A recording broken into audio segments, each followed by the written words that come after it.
5월 31일 금요 모임을 시작하도록 하겠습니다. 아멘. 어, 그동안에 메시아를 기다리던 유대인들이 예수를 증거함. 그러니까 메시아를 기다리던 사람은 유대인들밖에 없죠, 원래. 그런데 유대인들이 예수를 증거한 게 최초잖아요. 그 후에 이방인들이 은혜를 입었지. 그러니까 이 제목이 상기하는 바가 좀 크네요.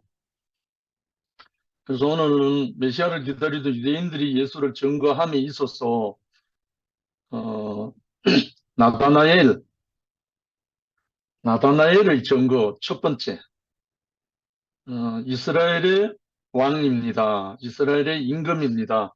이 대목입니다. 본문은 요한복음 1장 43절로 51절 제가 한번 읽겠습니다. 이튿날 예수께서 갈릴리로 나가려 하시다가 빌립을 만나 이르시되 나를 따르라 하시니 필립은 안드레와 베드로와 한 동네 베세다 사람이라. 필립이 나다나엘을 찾아 이르되 모세가 율법에 기록하였고 여러 선지자가 기록한 그 일을 우리가 만났으니 요셉의 아들 나사렛 예수니라. 나다나엘이 이르되 나사렛에서 무슨 선한 것이 날 수 있느냐. 필립이 이르되 와서 보라 하니라. 예수께서 나다나엘이 자기에게 오는 것을 보시고 그를 가리켜 이르시되 보라, 이는 참으로 이스라엘 사람이라. 그 속에 간사한 것이 없도다. 나다나엘이 이르되 어떻게 나를 아시나이까? 예수께서 대답하여 이르시되 빌립이 너를 부르기 전에 내가 무화과 나무 아래에 있을 때에 보았노라. 나다나엘이 대답하여 랍비여, 당신은 하나님의 아들이시요 이스라엘의 임금이로소이다. 예수께서 대답하여 이르시되 내가 너를 무화과 나무 아래에서 보았다 함으로 믿느냐? 이보다 더 큰 일을 보리라. 또 이르시되 진실로 진실로 너에게 이르노니 하늘이 열리고 하나님의 사자들이 인자 위에 오르락 내리락 하는 것을 보리라 하시니라. 아멘.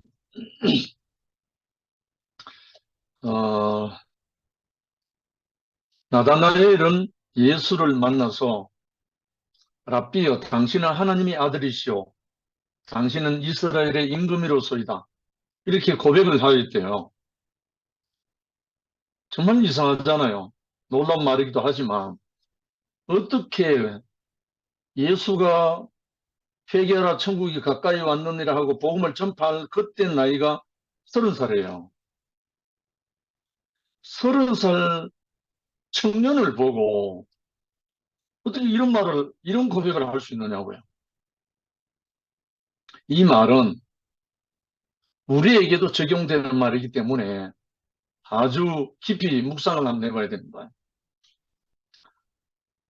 어떤 배경에서 이런 고백이 나왔는지 우리는 알 필요가 있다. 어떻게 30대 청년을 보고 하나님의 아들이요 이스라엘의 임금입니다. 이렇게 고백할 수 있느냐고요. 미루어 이제 짐작해 보면 무언가 그냥 일반 사람들과는 다른 무언가를 느끼고 봤겠죠.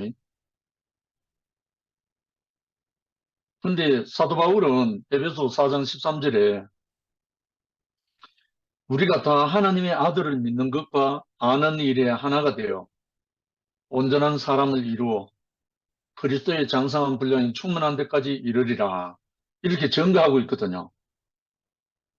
그러면 이 바울은 나다나엘은 직접 보기나 했죠. 근데 이 바울은 예수 살았을 때 안 산 사람이에요. 예수를 만나보지도 못한 사람이에요. 근데 이 바울은 예수의 영의 음성을 듣고 사울아 사울아 내가 왜 나를 핍박하느냐. 이 말씀을 듣고 완전 박살이 나가지고 회심을 한 사람 아닙니까?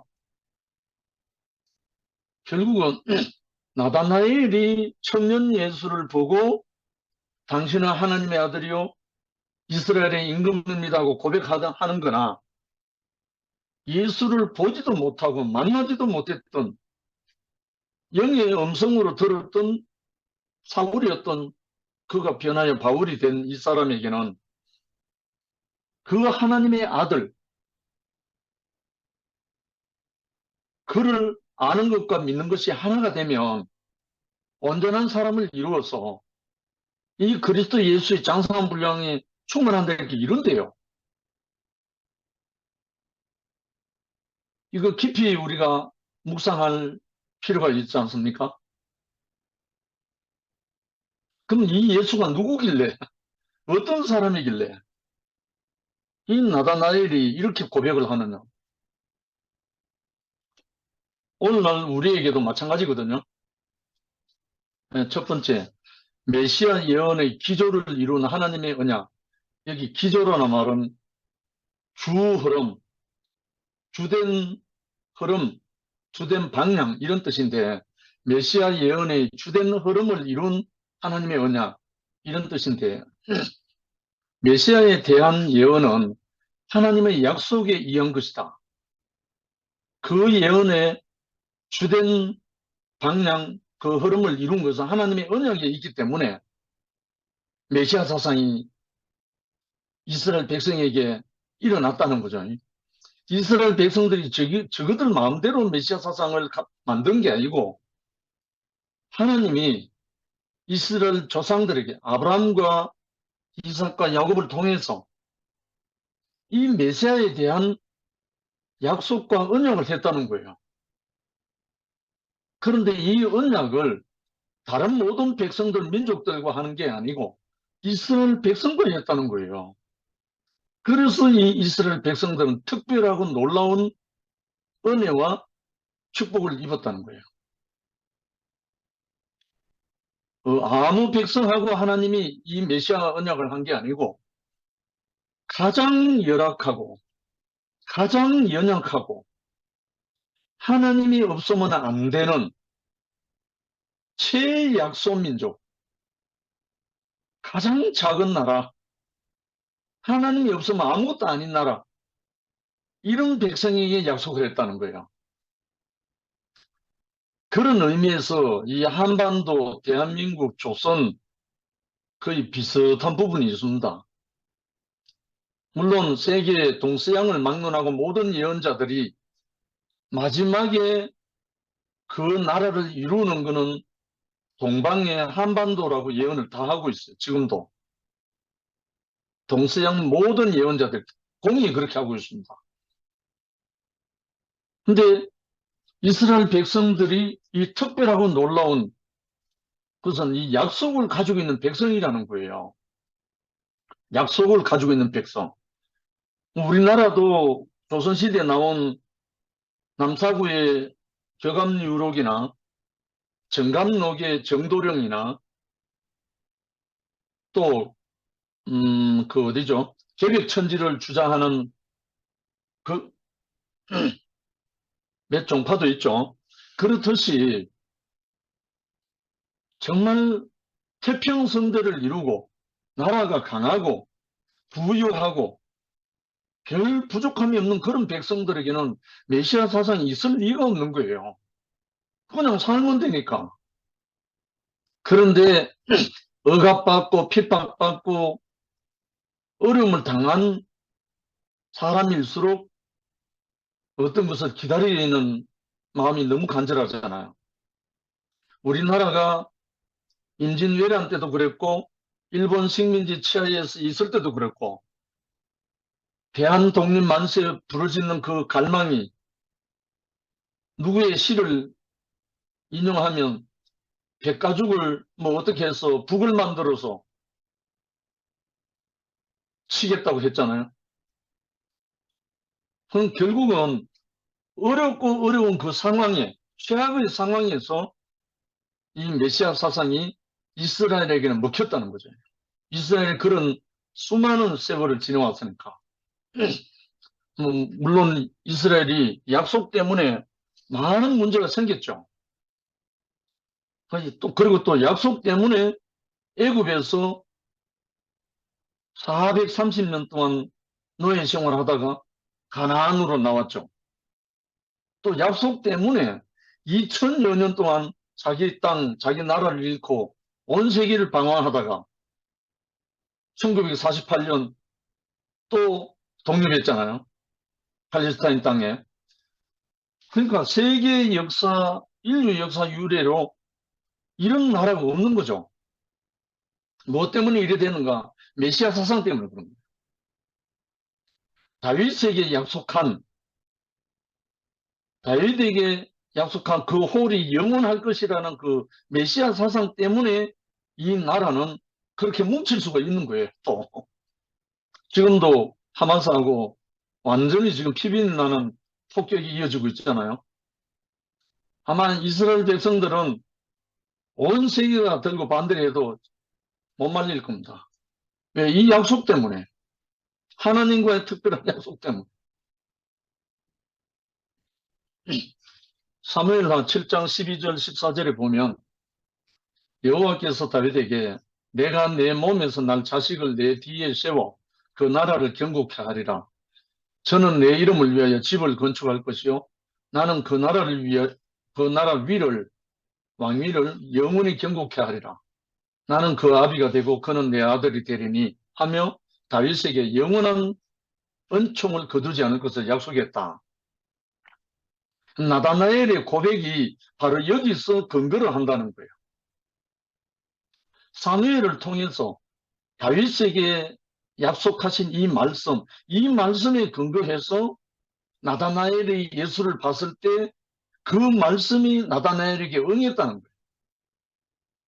만약에 나다나엘이 이러한 약속의 말씀이 박혀 있지 않는 사람이라면 예수에게 그 말을 할 수가 없죠. 뭐 나다나엘의 눈이 뒤집어졌던 나다나엘의 눈에 어떻게 보였던 간에 이 예수가 하나님의 아들로 이스라엘의 왕으로 보였다는 거예요. 그래서 이스라엘은 자기들을 절대로 버리지 않을 왕을 주시겠다 하는 하나님의 약속을 가진 백성들이다. 만약에 하나님이 이런 백성을 만난다면 이렇게 굳건하게 믿고 자기를 의지하는 백성이라면 하나님 그를 안 도와주시겠습니까? 정말 신이라면 안 도와주시겠습니까? 우리에게 이 믿음이, 이 신뢰가 필요하죠. 에레미야 23장 5절 6절에 보라 때가 이르리니 내가 다윗에게 한 의로운 가지를 일으킬 것이라. 그가 왕이 되어 지혜롭게 다스리며 세상에서 정의와 공의를 행할 것이며 그의 날에 유다는 구원을 받겠고 이스라엘은 평안히 살 것이며 그의 이름은 여호와 우리의 공의란 일컬음을 받으리라. 사무엘도 그렇게 했지만 에레미야도 이렇게 한 거예요. 다윗의 위, 왕위거든요. 왕위. 정치적인 왕을 말하는 게 아닌데 이스라엘 백성들은 어차피 육으로 인식을 하기 때문에 다윗 같은 왕이 나타나기를 기다리는 거죠. 다윗의 위는 경고할 뿐더러 하나님이 아들로서 보장하였기 때문에 확고하고 안전하다. 이 약속 기초 위에 메시아 사상이 있기 때문에 그들은 어떤 경우에도 그것을 버릴 수 없다 이거예요. 오늘날 예수 그리스도를 통한 언약, 새 언약은 예수 안에 있는 언약이다. 예수 안에 있는 언약이다. 이 언약 역시 자신의 목숨을 주신 우리에게 맹세한 언약이라. 마태복음 26장 28절에 제자들과 마지막 유월절을 지내면서 하신 말씀이요. 이것은 죄 사함을 얻게 하려고 많은 사람을 위하여 흘리는 바 나의 피, 곧 언약의 피니라 하고 그렇게 했다는 거예요. 유월절. 그러니까 십자가를 바로 앞두고 유월절, 마지막 유월절을 지내면서 한 말이 이 말이에요.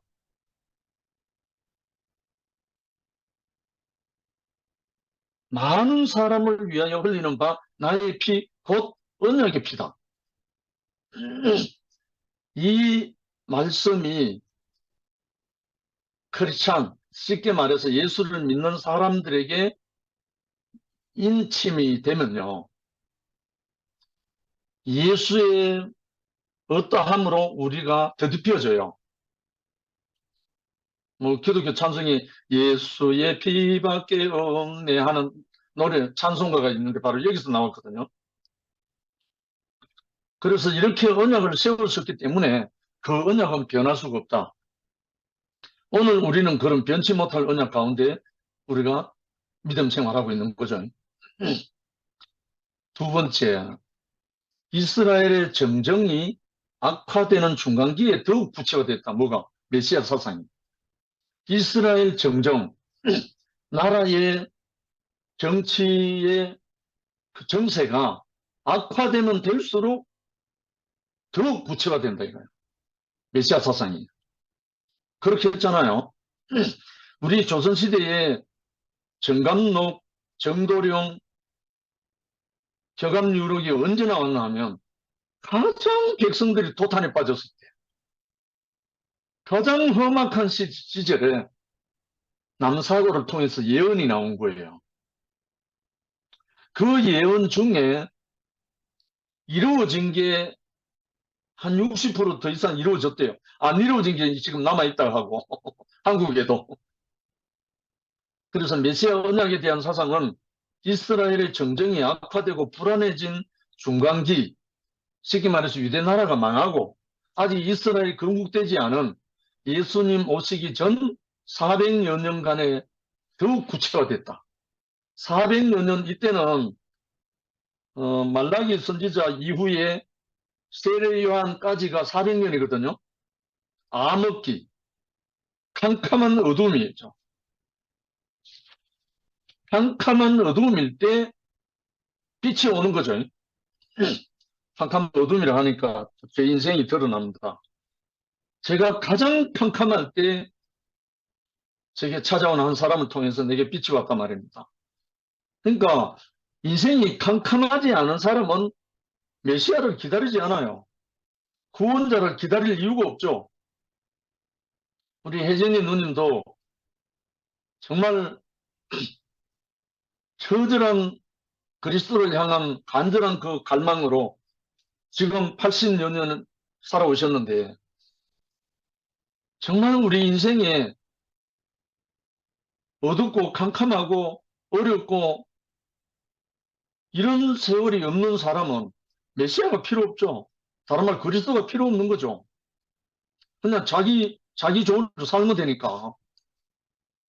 그런데 이스라엘의 메시아가 이런 캄캄한 400년을 지난 후에 세례 요한이 그 첩경을 평탄케 하고 나타났고 그 세례 요한 6개월 후에 이 예수가 또 태어나서 사역이 시작된 겁니다. 그러니까 메시아가 올 때 온다는 거죠. 더 이상 아무런 빛이 없을 때. 그래서 하나님이 계시는 성막 안에 지성소도 바로 그런 곳이랍니다. 가장 캄캄한 곳이라는데 다니엘서 7장 13절 14절에도 인자 같은 이가 하늘 구름을 타고 와서 옛적부터 항상 계신 자에게 나아와 그 앞에 인도되며 그에게 권세와 영광과 나라를 주고 모든 백성과 나라들과 각 방언하는 자로 그를 섬기게 하였으니 그 권세는 영원한 권세라 옮기지 아니할 것이요 그 나라는 피하지 아니할 것이라. 다윗에게 준 약속보다 더 견고하게 발전됐습니다.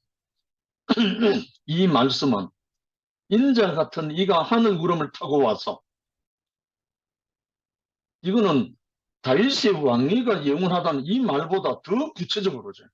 인자 같은 이가 하늘 구름을 타고 와서 이거 도저히 옛날 사람들은 이해할 수 있겠습니까?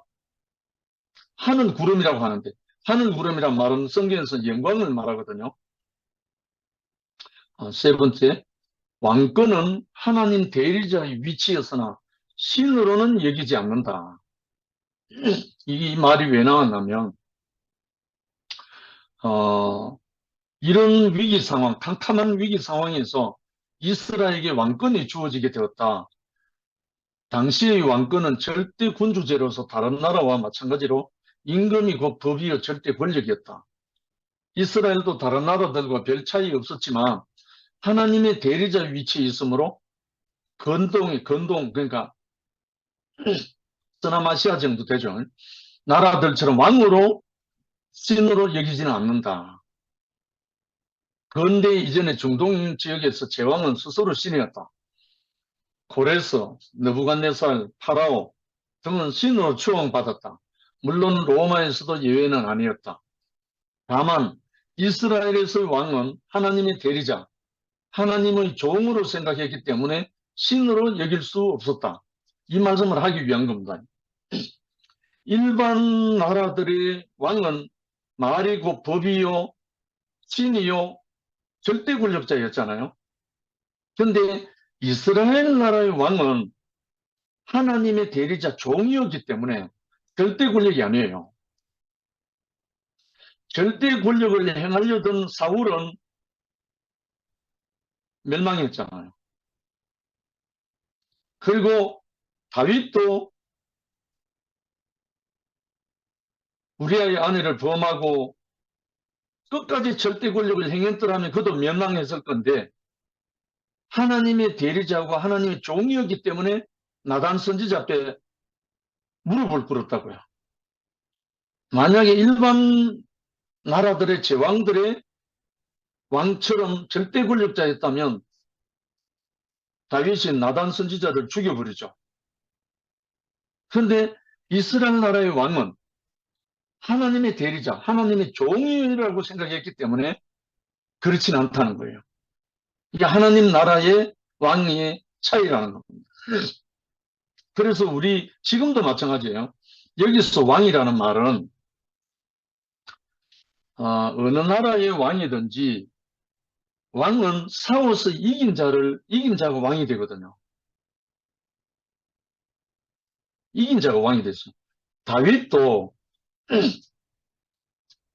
물맷돌을 돌리는 소년이었지만 골리앗을 물맷돌로 쳐서 이겼기 때문에 이스라엘 여자들과 많은 사람들이 사울이 죽인 자는 천천히요, 다윗이 죽인 자는 만만히로다.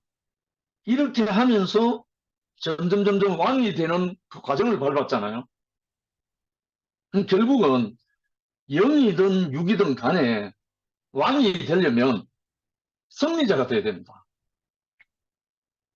왕이라는 사람은 승리자를 말하거든요. 이 승리자라는 말은 예수님이 성령에게 이끌려 광야로 가서 마귀에게 시험을 받았습니다. 마귀에게 시험을 받으면서 그 마귀를 물리쳤어요. 사람의 자리에서, 인자의 자리에서. 마귀를 물리쳤기 때문에 왕이 된 거예요. 다른 말로 승리자가 된 거예요. 지금 우리도 마찬가지거든요. 옛날의 제왕이나 옛날의 정치적인 왕들은 무력으로 적을 쳐부숴야 왕이 되지만 오늘날 우리의 그리스도의 승리자들은 사탄을 멸하는 거예요.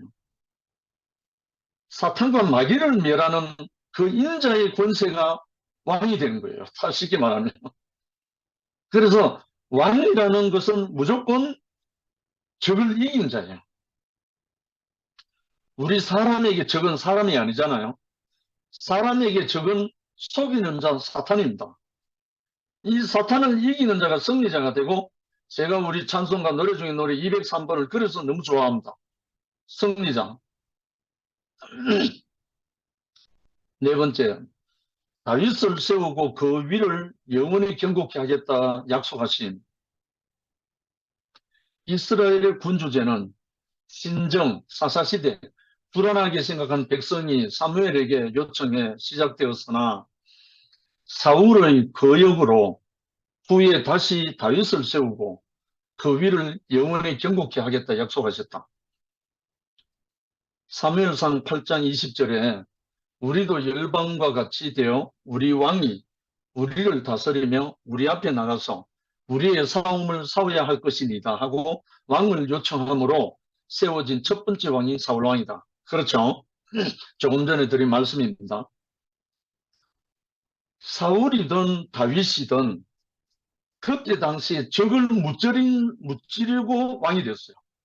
사울도 처음에 아주 겸손했어요. 사울도 처음에는 왕으로 기름 부으려니까 너무 겸손해서 어디에 숨었다고 했어요. 아니, 나 같은 사람 그러면 못합니다 하면서 숨었는데 뒤에 이제 거역하고 반역하게 됐죠. 다윗도 골리앗을 무찌르고 왕이 되기 시작한 거죠. 기름 부음은 먼저 사무엘을 통해서 했지만, 그러나 하나님의 말씀을 거역하고 반역한 결과 사울 왕은 폐위되고 후임에 다윗이 선정되었다. 다윗은 끝까지 하나님께 순종하는 사람으로 하나님은 그에게 그 위를 영원히 경고케 할 것이라는 약속을 주셨다. 우리가 여기서 묵상해야 할 부분은 분명히 사무엘을 통해서 사울에게 기름 부었어요. 하나님의 명으로. 그런데 이 사울이 하나님의 말씀을 거역하고 반역한 결과 사울왕은 폐위됐어요. 사울왕이 폐위된 이유가 하나님께 거역한 거예요. 그래서 그 후임에 다윗이 왕이 됐죠.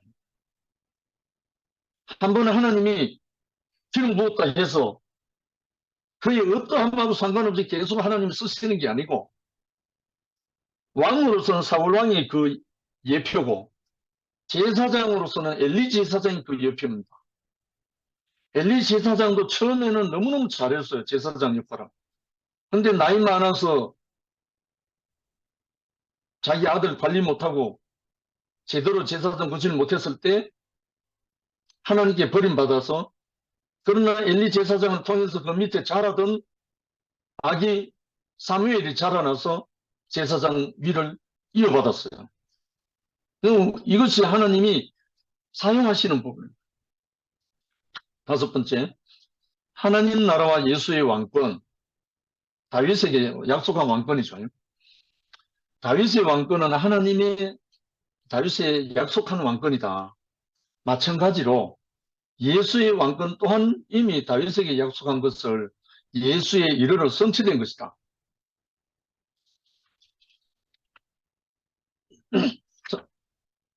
마태복음 4장, 마태복음 1장 1절에는 마태는 예수님이 다윗의 자손으로 출생했다고 기록했고, 마태복음 4장 1절로 11절에는 마귀에게 시험을 받으셨지만 물리쳤다.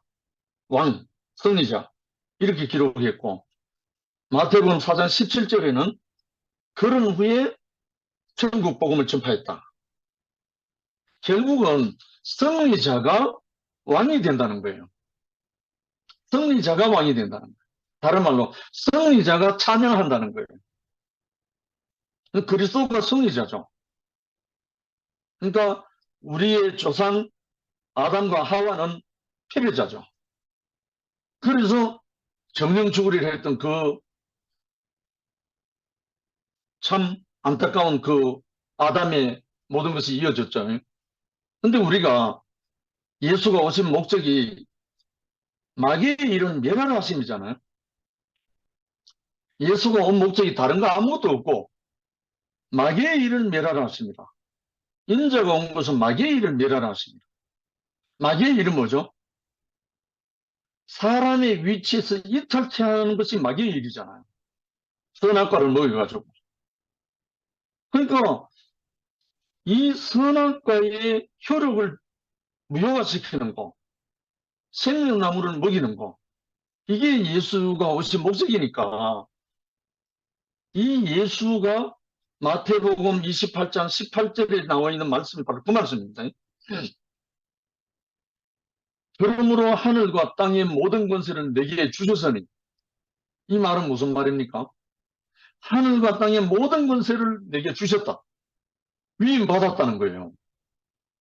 물론 왕으로, 승리자로. 그러니까 너희는 가서 모든 족속으로 제자를 삼아 아버지와 아들과 성령의 이름으로 세례를 주고 내가 너희에게 분부한 모든 것을 가르쳐 지키게 하라. 결국은 예수로부터 이 권능, 이 성령의 위임 받은 사람은 그렇게 할 수가 있다는 거예요. 그렇게 하게 된다는 거죠. 우리가 또 그렇게 하고 있고. 왕은 승리자고, 승리자는 하나님을 찬양하고, 마가는 예수를 백성을 섬기는 하나님의 종으로 묘사, 누가는 제사장 되심을 증거, 특히 요한은 예수를 하나님의 독생자 아들로 고백한다. 마가, 누가, 요한의 차이죠. 근데 이것이 한 사람 안에 다 있다는 거예요. 이 말은 우리 자신 안에 형제들을 섬기는 종으로 우리가 섬긴다는 거예요. 우리도. 그리고 또 우리도 형제들을 대신해서 제사장 역할을 할 수가 있다는 거예요. 또 우리가 천국 복음을 전파하는 그리스도의 행진을 한다는 거예요. 예수 그리스도가 오신 이 세 가지 사역이 예수의 권세를 이어받은 모든 사람들은 다 이렇게 한다는 거예요. 할 수밖에 없다는 거예요. 24시간을 가르칠 때 성령을 받으라 하면 그때 예수로부터 그 영을 이어받고 위임받은 제자들은, 사도들은 다 그렇게 했잖아요. 다 그렇게 하고 세월을 다 마쳤잖아요. 이게 예수가 오신 목적이고 예수가 우리에게 위임하시는 거죠. 그래서 복음서는 다윗에게 약속한 왕권의 회복을 위한 하나님의 나라의 왕은 이상의 모든 요건을 갖추어야 한다, 증거한다. 그러니까 이 제사장, 섬기는 종, 천국 복음을 전파하는 아들, 이 세 가지 역할을 다 하게 하는 게 복음서라는 거예요. 복음이라는 거예요. 그러니까 우리가 그 일을 하고 있죠. 연약한 데는 우리가 섬기고, 연약한 데 우리가 제사장 측에서 그들을 우리가 온전히 하나님께로 인도하고, 또 하나님의 복음을 전파하는 아들로서 행진하고, 이 세 가지를 다 갖춘다는 거죠. 뭘 라이센스를 따서 한다는 게 아니라 그 성령의 능력으로, 생명의 능력으로 그걸 우리가 이행한다는 거죠. 그 다음에 여섯 번째는 하나님 나라에 대한 정의, 통치 영역. 유대인들의 통치 영역은 정치적인 해결을 위하는 거죠. 순전히 유대인들이 생각하는 거는 정치적 해결을 하나님 나라의 본질로 이해했다는 거죠. 다윗 같은 왕이 나와서 그들의 문제를 해결해 줄 것이라 생각한다는 거죠. 안 그렇겠습니까? 그 자기 민족이 억압받고 핍박받고 나라를 완전히 뺏겨버리고 노예 생활하니까.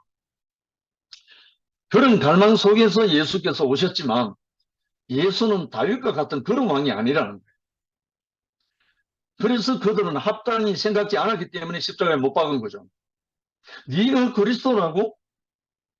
네가 그리스도라면 십자가에서 내려와 보라. 이렇게 조롱한 거죠. 섬기는 종인지를 전혀 모르는 거죠. 그때 유대인들로서는 예수께서는 다윗에게 약속하신 그 왕조가 아니라 하나님 나라는 하나님의 통치 영역임을 선포했다. 하나님의 통치 영역이다. 정치적인 그런 왕을 말하는 게 아니라는 뜻이죠. 마가복음 1장 15절에 때가 찼고 하나님 나라가 가까웠다. 때가 찼고 하나님 나라가 가까웠다. 예수가 하신 말씀은 예수 자신이 하나님 나라라는 거예요. 하나님 나라가 별도로 어디 있는 게 아니고 정치적인 그것도 아니고 자기 자신, 하나님 아들로 온 자기 자신이 하나님 나라로 왔다 이거예요. 자기를 믿고 자기에게로 돌이키라 이 말이잖아요. 우리 가운데도 한 형제가 하나님을 모르고 예수 그리스도를 모르는 사람이 와서 복음을 전했을 때 그에게로 들어가면 그게 하나님 나라를 영접하는 거잖아요. 저에게 찾아온 한 형제가 형제는 어둠을 했을 때 내가 그 앞에 굴복하고 거기에 가서 저는 하나님 나라를 영접한 거잖아요. 누가복음 17장 20절 21절에 보면 하나님 나라는 볼 수 있게 임하는 것이 아니요 또 여기 있다 저기 있다 못하리니 하나님 나라는 너희들 안에 있느니라. 너희들 안에라는 말은 무리들 안에, 백성들 안에 있는 나라를 말하죠. 결국은 우리 현재적으로 수프림 형제들 안에, 형제와 형제 사이에 하나님 나라가 흐르는 거죠. 함께 존재하는 거죠. 그러니까 누구 안에 있다 이게 아니고 여기 있다 저기 있다가 아니고 하나님 나라를 소유한 형제와 형제 사이에 흐르는 그 안에 있다는 거죠. 그 다음에 마태복음 16장 28절에 여기 섰는 사람 중에 죽기 전에 인자가 왕권을 가지고 오는 것을 볼 자도 있다. 야, 정말 이스라엘 그때 당시 사람들이 정말 알아들을 수 없는 말씀인 것 같아요. 제자들에게 한 말이거든요, 이거는. 여기 섰는 너희 중에 죽기 전에 인자가, 예수가 그 왕권을 가지고 오는 것을 볼 자들도 있느니라. 정말 이 말을 어떻게 제자들이 알아들을 수 있겠습니까? 그러니까 십자가에서 죽고 다시 부활하신 후에 나타나신 분 만나기 전에는 죽었다 해도 이 모르는 말이죠. 현재적으로도 마찬가지입니다.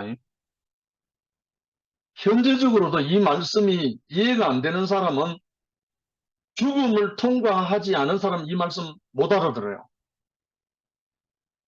내가 완전히 부인되어진 경험이 없는 사람은 이것을 이해를 할 수가 없어요. 인식이 안 돼요.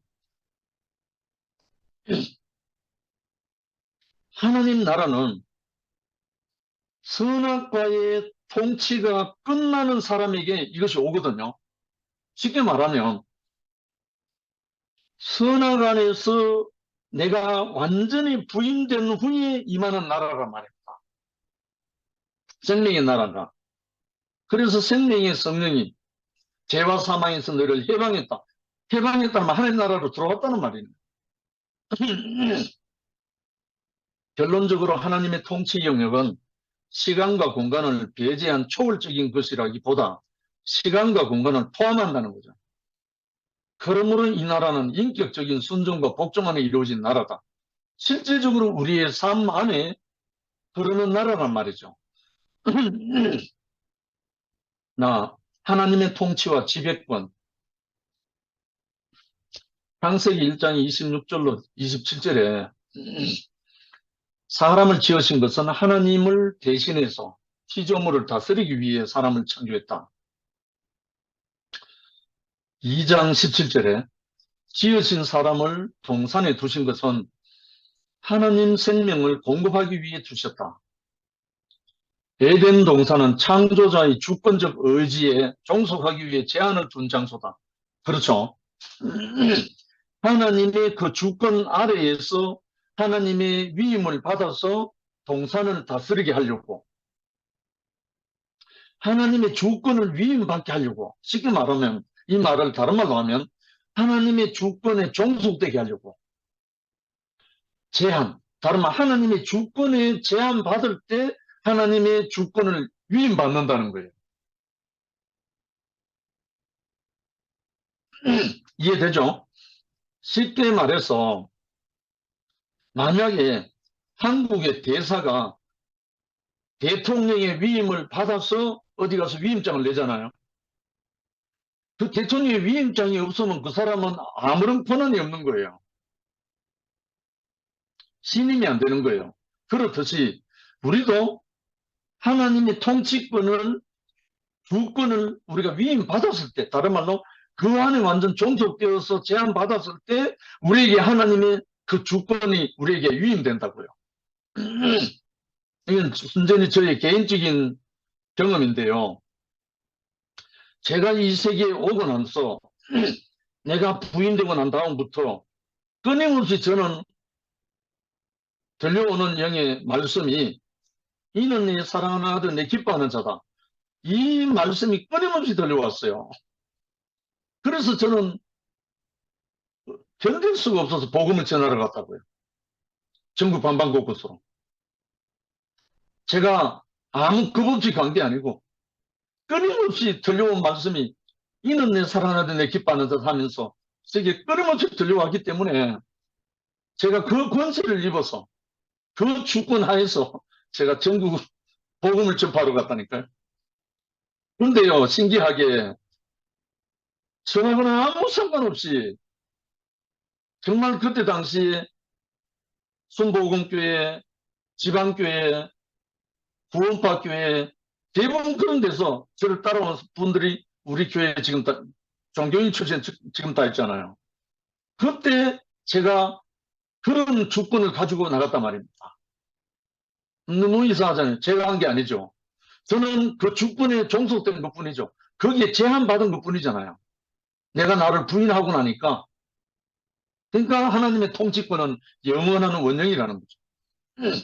이게 예수의 주권이고 통치권이고 하나님의 영역이라는 거죠. 마지막으로 7번째, 인간의 반역과 혼란.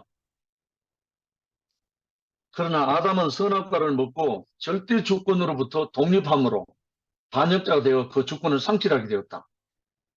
그 결과 하나님의 통치의 대리자가 없으므로 우주는 무질서하게 되었다. 이것이 세상이다. 그렇잖아요. 지금 세상이. 아담이 선악과를 먹고 안 먹고 그 문제가 아니라 선악과를 먹은 결과가 하나님의 주권에 종속이 안 되는 거예요. 다른 말로 제한이 안 되는 거예요. 독립해 버렸잖아요. 선악과의 현상이 그런 거예요. 선악의 지식이 딱 들어가면 제한받기 싫어요. 그렇거든요. 아이들 우리 키워보면 알잖아요. 자기가 뭘 안다, 머리가 뭐 들어갔다 하면 제한받기 싫어하는 거예요. 이 선악과의 특성이에요, 특성. 그러니까 아담과 하와가 선악과를 먹은 결과가 하나님의 주권에서 이탈한 거예요. 하나님의 통치권에서 이탈해버린 거예요. 그러니까 하나님의 나라가 없어진 거죠. 하나님의 절대 주권 하에 제한되고 종속되어야 하나님의 주권이 우리에게 위임된다는 거예요. 위임될 때 우리가 뭐 합니까? 하나님의 아들로서, 하나님의 후사로서, 하나님의 배필로서 당당하게 행사할 수 있는 하나님의 왕권을 우리가 갖고 승리자가 되죠. 이런 혼란에 빠져 있는 인간에게 누가 필요한가? 마지막 질문입니다. 이렇게 무질서하게 하나님의 절대 주권으로부터 독립해서 반역자가 되어버린 무질서한 이 세상에서, 이런 혼란의 세상에서 이런 인간에게 누가 필요한가? 이게 이제 오늘 답입니다. 바로 본질로 원위치로 회복시킬 구속자가 필요하다는 거예요. 하나님의 종속된 주권 안으로 회복시킬 구속자가 필요하다는 이 말입니다. 그래서 나다나엘이 고백한 오늘 말씀의 결과가 뭐냐니까, 당신은 하나님의 아들이요. 하나님의 아들은 하나님 주권 안에 있는 사람이잖아요. 종속되어 있는 사람이잖아요. 하나님 제한 안에 있는 사람이잖아요. 왜? 아버지 내 영혼 아버지를 부탁하나이다. 내 원대로 아버지 원대로 하옵소서. 절대 주권 안에 제한되는 사람이죠. 나다나엘의 이 고백이 영원한 인생의 고백입니다. 당신은 하나님의 아들입니다. 그리고 당신은 이스라엘의 왕입니다. 임금입니다. 왕입니다만은 그 말은 그 안에 종속되는 거잖아요. 그래서 아담에게는 구속자로서의 예수 그리스도, 통치자로서의 예수 왕이 필요하다. 할렐루야. 통치자로서의 예수 왕이 없기 때문에 무질서하게 되고, 우리가 하나님의 통치를 벗어나서 우리 마음대로 하나님의 영역에서 벗어났기 때문에 아담이 종로를 했듯이 우리도 선악과의 종로를 할 수밖에 없다는 거예요. 선악과의 종로를 하는 모든 인생을 회복할 수 있는데 누가 필요한가? 구속자가 필요한데, 그 구속자가 누구냐? 예수 그리스도 통치자로서 왕이 필요하다. 예수의 왕이 필요하다는 거예요. 만왕의 왕이라고 표현하잖아요. 오늘 제가 이 말씀을 준비하면서 가슴이 터질 것 같았어요. 제가 오늘 영화 법률사무소 개업하는 데 갔다가 참 은혜가 밀려왔습니다. 우리 오형제 중에 제일 막둥이, 제일 꼬맹이, 어릴 때 제일 힘없고 연약하고 볼품 없어가지고 애지중지했습니다. 우리 모두가. 그래서 제가 오늘 사진을 하나 올려놨거든요. 그 영화를 고등학교 다닐 때까지 제가 가르쳤습니다. 초등학교 때는 거의 뭐 그래갖고 시민고등학교 졸업할 때도 졸업식에 제가 일부러 왔습니다. 어머님 아버님과 같이 사진 찍었거든요. 근데 오늘 그 아들 형주와 함께 법률사무소를 개업하는 그 모습을 보면서 네가 이제 법률사무소의 대표자가 아니라 더더욱 자유롭게 하나님의 왕국을 선포하고 하나님의 나라를 회복시킬 승리자로 사역을 더 감당하기를 원한다 하는 이 마음이 간절했습니다. 그래서 축복을 하고 왔습니다. 아무튼 우리가 이 나다나엘이 유대인 중에 유대인입니다. 예수가 말했듯이 참 이스라엘 사람이라고 칭찬받은 나다나엘입니다. 우리도 참 이스라엘 사람이라는 그 칭찬을 받을 수 있는 우리로서 승리자로 이 예수가 하나님께 전적으로 자기를 부인하고 십자가로 가면서 하나님께 전적인 그 통치에 종속되어서 제한받아서 하나님의 승리자가 된 것처럼 우리도 이 예수의 왕의 노선에서 우리가 함께 승리자로 갈 수 있기를 소망합니다. 주님을 찬양합니다. 아멘. 감사합니다.